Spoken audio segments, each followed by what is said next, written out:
Hey all, I think I'm pretty much done with planting. Today I figured was the last of it. I put some kohlrabi in what I'm dubbing garden number 2 and some garlic. Now the garlic I don't have very high hopes for, and that's because usually here we plant it in fall. And but I just happened to have some that was sprouting, so I figured what the heck, let's give it a try.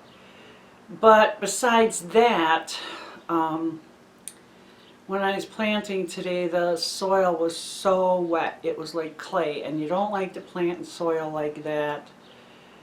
But we've just been getting so much rain, with more to come. It's supposed to storm again tonight. I just had to do it. And so with all this rain, I'm worried that it may rot. If it does, it does. There's nothing I can do about it. And in fact, I know a good amount of you live in a Midwestern state, and you know what I'm talking about with all this rain. And in fact, they're saying that a lot of the farmers haven't been able to plant because it's just too wet. So that's going to put them behind on a lot of stuff, which, I don't know, mean food prices going up. So we'll see. Anyhow, there's just a few little flowers I might still plant on the balcony, and that's dubbed garden number 1. So garden number 1 is the balcony. Garden number 2, actually, garden number 2 is the keyhole garden by my son's house. Garden number 3 is the one that I was in today. That's the in-ground traditional type garden. So anyhow, 3 completely different types, and it'll be interesting to see how they do. None of them have a ton of stuff in them, but a good amount for me. Enough for me and to share, and you know, with my son and daughter-in-law, and hopefully, you know, a few other people too. And I just, you know, I'd like to get a variety. I'd like to have a big patch where I could do something bigger like pumpkins and squash, but you know, I sit there and think that's really, it's kind of selfish, you know. I'm glad to have what I have. I don't mean to complain and think that I don't have anything good enough or I should have more, and I mean that's not right. Maybe it's human nature, but I am happy with what I got to plant. Let's just leave it at that. So I got kohlrabi, the garlic, tomatoes, peppers, chamomile. Oh, did I mention to you guys about the peppers? Every year I grow at least one variety of a really hot chili pepper, or at least what I consider hot, because I don't really eat them anymore. But even when I did, I didn't like them really hot. A jalapeno was good enough for me, and that was it. But a couple of years ago I grew ghost peppers, and the kids were like flipping on that because the older boys all like hot stuff, but even that was a bit hot for them. And then last year I toned it down and I just grew habaneros. And this year though, the hottest of the hot, not the Carolina Reaper, I'm not sure if that one's hotter or not. This one is, I think it's called the Trinidad Scorpion. And that thing is like over twice as hot as the ghost pepper. And so I want to see how that turns out. The boys say they're going to try them, just like on a dare thing. I said they shouldn't. God, they probably hurt themselves or something. But I grow them to make an oil, to make a mussel route or something. You can use just the oil itself if you want. But was that capsaicin that's in there. The hotter the pepper, the more that's in there, and it works really well. And it increases the circulation to wherever you're rubbing it in. So if you have like a bad knee, or arthritis in your elbow, stuff like that, you rub it in really deeply, and I'm not kidding you, within 10-15 minutes you will feel remarkably better. I mean, if you have like really severe bad pain, maybe not. But for those of us with mild to moderate pain, from arthritis or whatever, maybe you have a different joint disease or something, or just a sprained something, your back's bothering you, whatever, it really does help.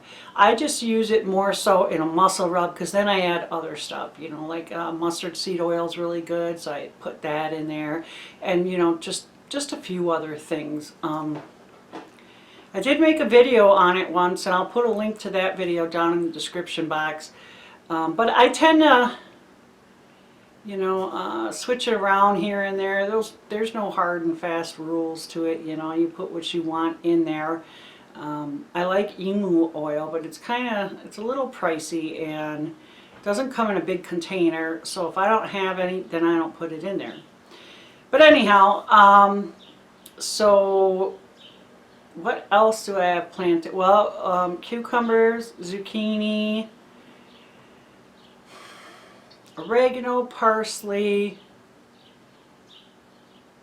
lemon balm. I really like lemon balm tea. Spearmint. Now that might be a problem, because never grow mint directly in the ground unless it's in a pot. Well, I broke that rule. I put it in the bed in garden number 2, which I know I shouldn't do, but I forgot. And so now it's in there. But, I think I'll be able to pull it. I'll be able to get it out so it doesn't go crazy, and I won't do that again. Lemon balm is in the mint family, but it doesn't spread, like peppermint or spearmint does. I've found that lemon balm tends to grow round like this, like a little bush. And I've never had lemon balm come back on me, which I wish it would, but it never has. So over the winter it just dies off, and that's all she wrote. Maybe our winters are too cold or something, I don't know. But trying to think of what else, because I did herbs out here on the balcony, but I'm trying to, because I did some here and I did some at my son's house. But now I can't. Oh, marjoram. I planted that. Thyme. Some of these I did by seed, and mostly what I grew by seed. I didn't do a lot because I got such a late start, and you know how that goes. But anyhow, on the seed stuff I have here pretty much on the balcony, and I ended up buying plants everywhere else. But I do have chard and spinach,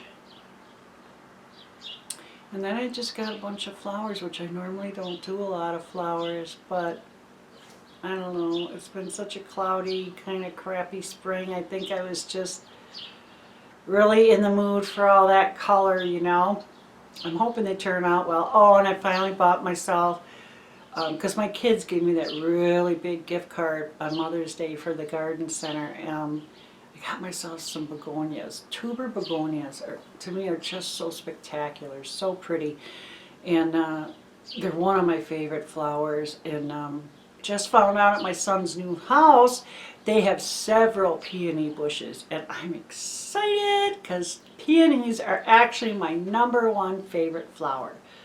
I know some people don't like them because they talk about the ants all the time, but if you just turn them upside down, shake them, they're fine. You won't, and then get 1 or 2 ants in the house. Nothing, no big deal. But they're such a big, spectacular looking flower, and they last a long time, and they smell so beautiful. Like I love lilacs. I think pretty much everybody loves the smell of a lilac bush. But if you try and pick those and bring them in, within a day they're drooping, and then those little flowers fall off right away, and it just makes a mess. But not so with the peonies. They last a long time. They smell beautiful. So I'm really happy that they have them because they said I could have as many as I wanted. And I tried growing them over the years. They'd come up every year and they'd look like, all right, this is going to be the year. It's going to be great. And then every single year, no matter what I did, Paul ran them over with the lawnmower. He'd always say, well, I didn't see it. You didn't mark it. Yes, I did. Yes, I did. And either him or somebody else moved the marker away, did whatever, and he'd mow them down every single year. So I just quit planting them.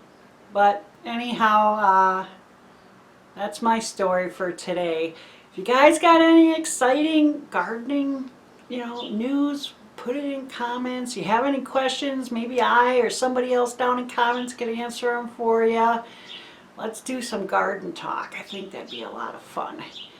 Anyhow, guys, it was nice talking to you, and you take care.